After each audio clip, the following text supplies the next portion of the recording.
Good morning, people. Hope you all are doing well. I'm gonna go to a ride to the Ducati dealership today.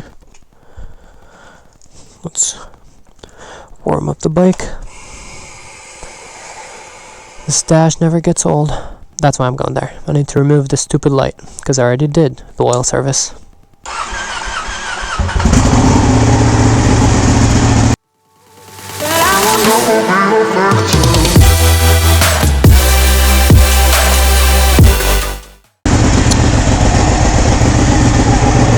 Oh man, you're still my favorite.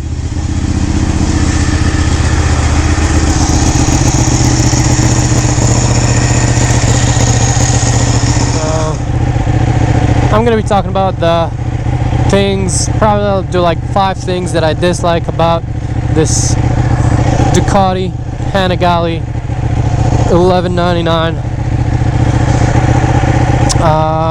There's a few that I can think of right away, and then we're gonna have to figure out like all the other things that,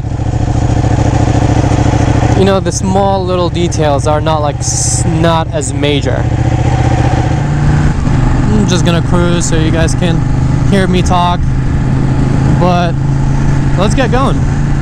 First thing that I dislike about this bike, and I honestly almost sold this bike because it's the fact that this is a Ducati. Yes, it's nice, it's pretty, and all this stuff, but goddamn, as you guys know, this bike comes with a price tag, and I don't mean just like buying it, but keeping it, maintaining it, repairing it, just all of that stuff.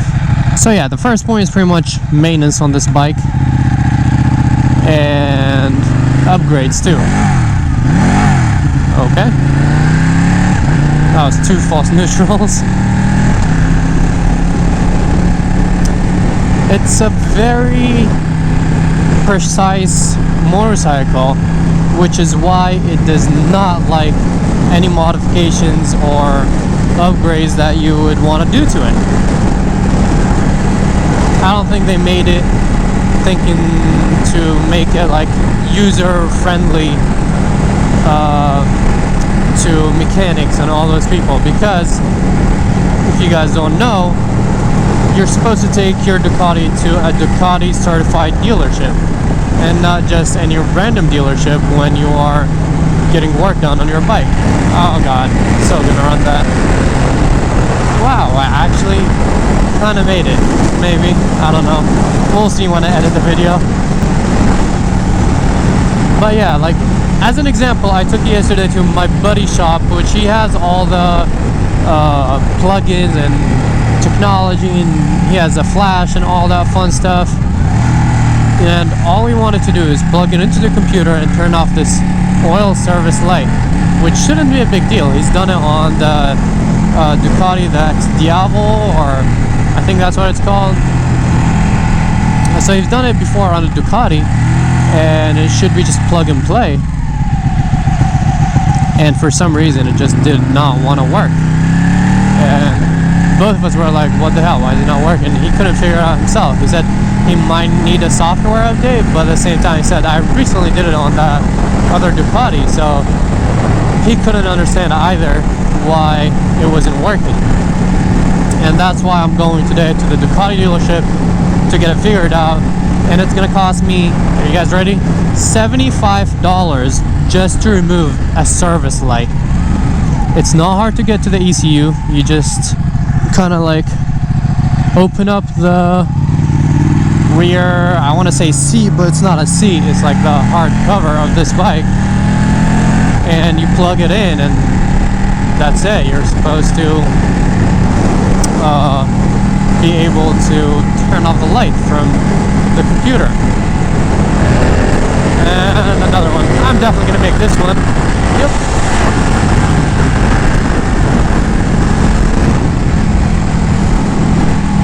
So yeah, it's gonna cost me $75 just to take it to them, for them to plug it in and turn off the light. I think that's a little overpriced. I don't know about you guys. just to turn off a light. Like usually for cars, they might even do it for free for you, you know, after you're doing oil change or whatever. And I didn't do an oil change at the Ducati dealership. I'm pretty sure they quoted me at $240. It was either $240 or $250 just for an oil change, which is pretty ridiculous. It's not that hard to do an oil change. I'm assuming that obviously includes a $75 light turn off. I still don't understand why that would cost $75, but since it didn't work at my buddy's shop, I kind of have no choice. Another thing, one of the simplest mods you can ever do is putting on a windshield on a bike. Super easy mod that on most bikes, if you literally know zero things about a motorcycle, if you've never seen a motorcycle in your whole life and somebody gave you a windshield and be like, look, this is a motorcycle, install it. And it's I don't want to say it should be like a smart person, because any person can do it. It's a few bolts, sometimes it's 6, usually it's around 6, I would say, on most bikes. It could be like 4. But yeah, you unscrew these bolts, slide off the windscreen, put the new windscreen back on, and put back the bolts. I have a massive toolkit that includes almost any tool. I've managed to do a full exhaust install with my toolkit, yet I didn't have the tool to take off this windscreen. After that, I took it, since I was at my buddy's shop yesterday, I was like, I asked them to borrow the tool, and they're like, yeah, sure, no problem. And I told the guy, and he was like, yeah, it's not going to be as easy for the job as you expect. And I was like, what? It's just a windscreen. I even replaced the windscreen on my H2, which is supposed to be a super high-end kind of technical bike, but it's just a windscreen. And he was like, well, yeah, we just did it recently to a customer, and these rubber, I don't know what you call them, these rubber thingies that the bolt screws on, they tend to fall off, so you have to kind of like fish them out from the fairings, and then you're gonna have to, because they're unique, a unique size, you're gonna have to kind of like glue them onto like the fairing or something like that, and then it's a very like technical fit. And I was there looking at them doing it, I was like, god damn, this, like, I did it on my H2 in 10 minutes, and it took them 30 minutes to get it done. And I was there and I was looking at it, and he wasn't just wasting time, he was actually putting in the work, and it was a very like tedious job just for a goddamn windscreen, because I like black windscreens. I think the clear ones make the bike look like, I don't know, like a freaking fish tank. I don't like seeing through it. I like the clean look better. And since this is a daily, I'm not gonna like take it to track or anything. I don't really need to see through it. Plus, I am too tall. I'm 6'1", and this is a smaller bike. So I'll show you guys. Even if I'm seated all the way back now, and this is me completely tucked in all the way, that my neck is actually hurting. Yet, well, from the GoPro, you guys probably look in here, but my eye point of view is over the windscreen, which means that I don't even look through the windscreen anyway. So I'm like, let's make the bike look better, since it doesn't matter if I have clear or a super dark one. But yeah, so like, it's just a lot of work for the simplest things on this bike. It's a very expensive bike to maintain. An exhaust system, just for a slip-on, costs about $1,500 average. A full exhaust system can range from $3,000 for like a cheaper full system, up to like $7,000, I believe I found, which is absolutely insane.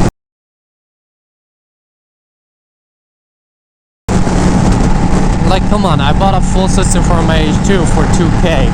Like, the only exhaust that I've seen that's like super expensive, which I still have, the full system titanium acro exhaust on the H2 is about $5,000, but it's a very unique, expensive bike, and it's a full titanium exhaust.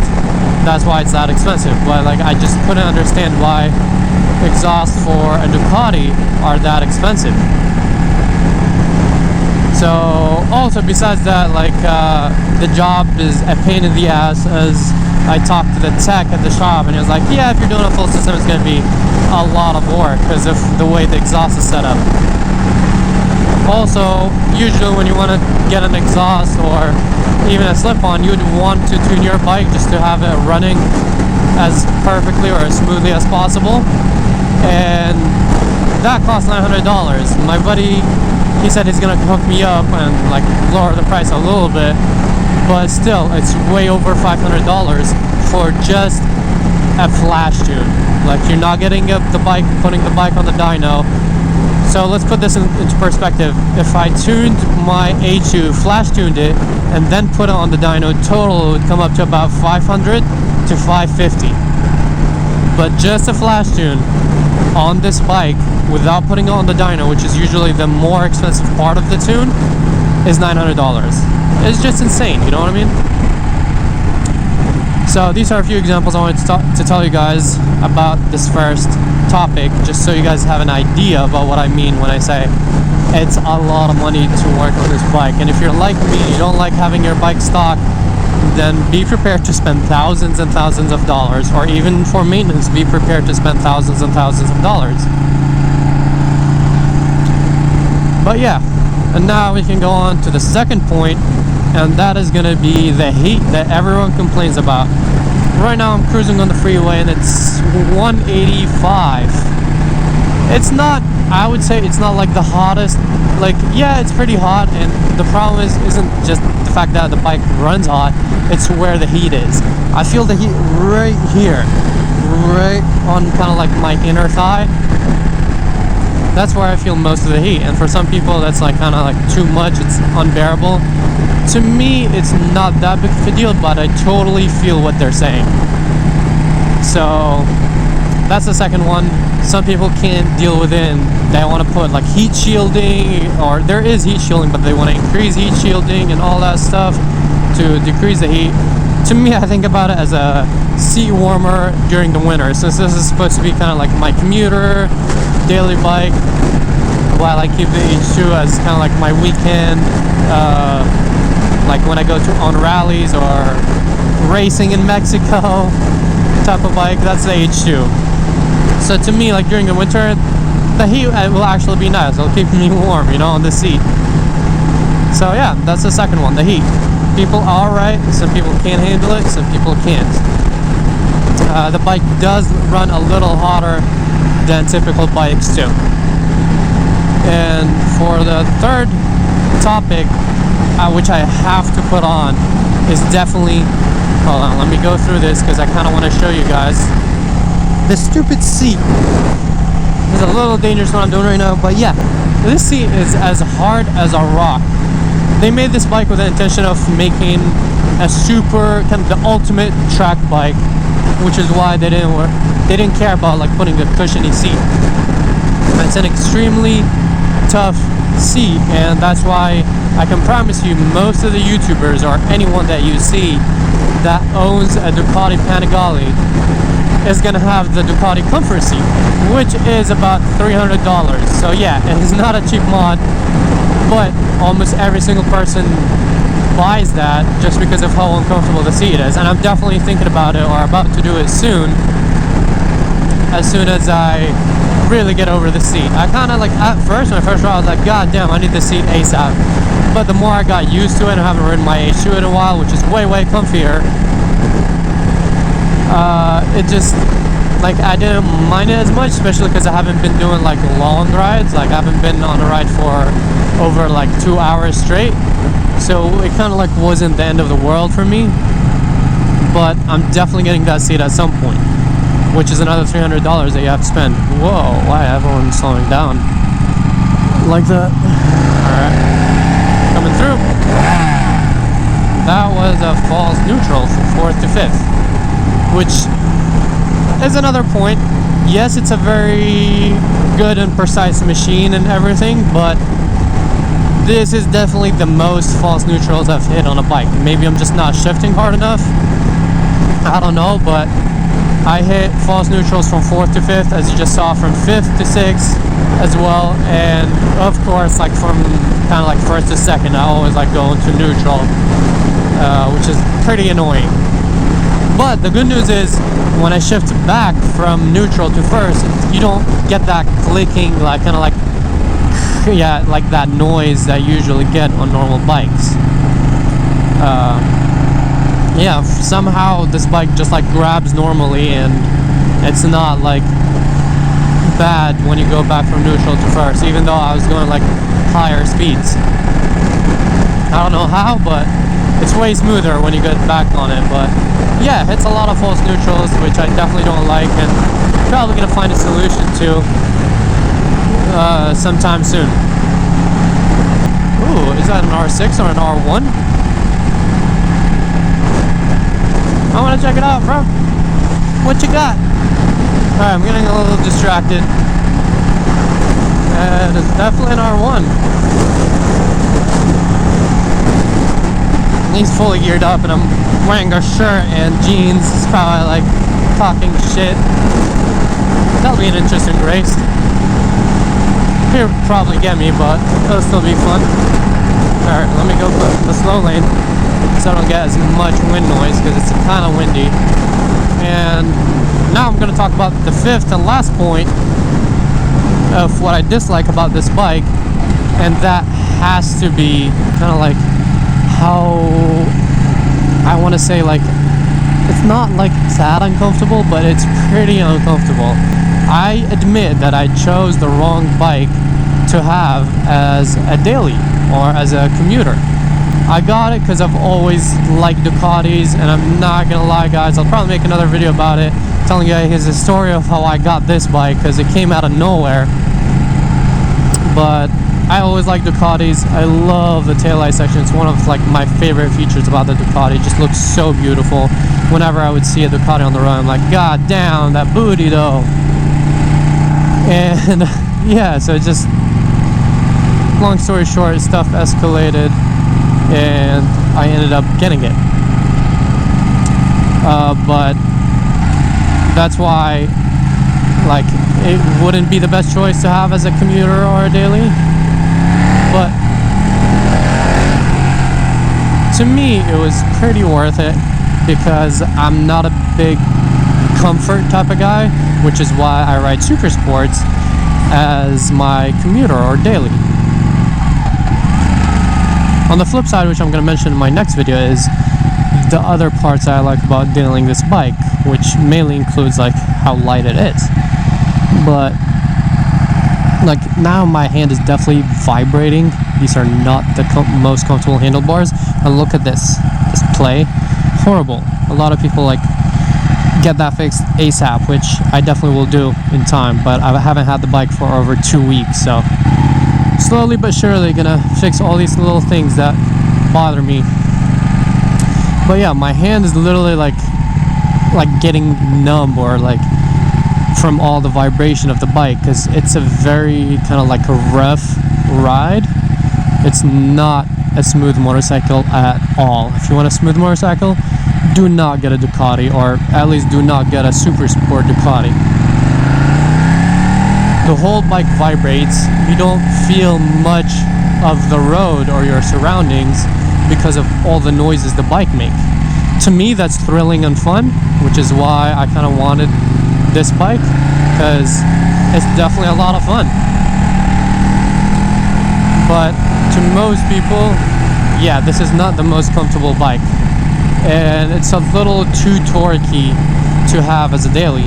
Plus the seating position is a little leaned forward a lot, which a lot of people complain about, but since I'm 6'1" and I have really long arms, it's not that big of a deal for me.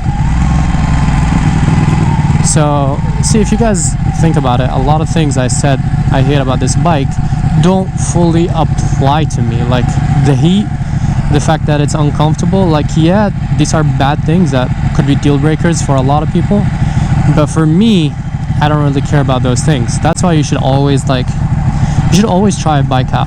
Like, don't just listen to what people tell you and go based on that. If you're like me and you don't care about the heat or how uncomfortable the bike is, and you just want like a fun, thrilling ride, this is the bike for you. But if you're looking for something more like calm and like, you know, comfortable and all that, then I don't know, maybe get an S1000. These are the smoothest machines ever, which are also faster than this. So it really depends on what you want. This is just a thrilling ride, all the torque, but all the fun, the looks, the experience, but you're sacrificing comfort, you're sacrificing money, your wallet, and you're sacrificing I want to say speed too, because they are not the fastest motorcycles for how expensive they are. They're not the best bang for the buck. Here we are, finally made it to Ducati Newport, which is not where I bought my motorcycle. I bought it off of someone, but I'm coming here to get my light fixed. That's my old bike, if you guys remember.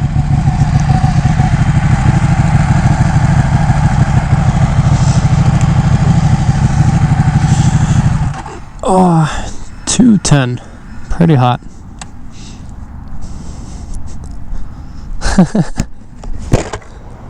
What's up? Case timing. Of course, you already know. My old bike meets the new bike. That's badass. It's on the bike. What bike? Actually, the Superleggera? Yeah. God damn. Yeah, are here? But this is a badass bike. Yeah. Making me want to make my Ducati black. That snake, that's very different. With that wrap, heat shielding. That is dope. What even is this license plate? Oregon? Huh, I bought this carbon piece coming on the way. This one? Yeah, That's not carbon. it is. It's dry carbon. I like this Ducati symbol right here. It's a dope bike. I definitely need to get rid of my mirrors. The stupid Shrek ears. That's another thing I don't like about this bike. I don't like the mirrors on this one too. What? This looks actually bad. Like badass. Look, it's like very kind of like aggressive and angular. It fits it. Look at mine. They're like so round. They're literally like Shrek ears. Oh, okay, but the mirror in general, I don't like it. Oh. These are a little sketchy. I don't know if I fully recommend them. Because when you're riding, it's way easier to just look at this position. Yeah, if you have bars, you have to always look down, which can get really annoying if you're racing or anything. Like, you know, Z's, he has an 11992. He has bar ends. Bro, he can never see you. He almost hit me so many times. I always swerve out of his way. He can never see you because, like, we're going and we're like having fun and shit, and he always forgets to kind of like look. Both who bought the bikes, they are actors. Yeah? Yeah. Yo, that's badass. Ah shit, I don't have a mask. Yeah, last time they didn't give a shit. And what's called? The other guy is just ordering a suit for like $6,000. A suit? What the Yeah, what are they making on the suit? Are they putting diamonds on the suit? Is it made of gold flakes? The helmet is $2,000, $3,000. Okay, yeah, I know helmets can get that expensive, but I've never heard of a suit that's 6,000. God damn, it has to be custom. Guess what? I bought this in carbon too, so we're gonna be matching. Oh, you keeping it? Yeah, Okay. I'm getting all the parts. Fuck it. Yeah. I like that. The windscreen? Made a huge difference. The windscreen, right? Yeah. Yep. Bro, it took him on my H2. On this bike, it took me literally 5 minutes. I just 1, 2, 3, 4, 5, 6 took them off. Put this back, done. I have a giant toolbox and nothing can fit those. Plus the mirrors are connected to it from the inside and it was such a pain to do. I took it to Alex on Z's bike. It took them an hour to put them on. He's like, but we figured out how to do it. So on mine they took 30 minutes. Literally, I've done this in like 5 minutes. I've done my H2 in like 10 minutes. And at the shop with all their tools, it took them 30 minutes. Ducati. Literally. Man, I'm glad you noticed it. I like it too. Yeah, it's gonna look good with the carbon too, kind of like. Yeah. Do you know? No. Anyways, I'm gonna check out, get my maintenance done. Thank you guys for watching. See you next time.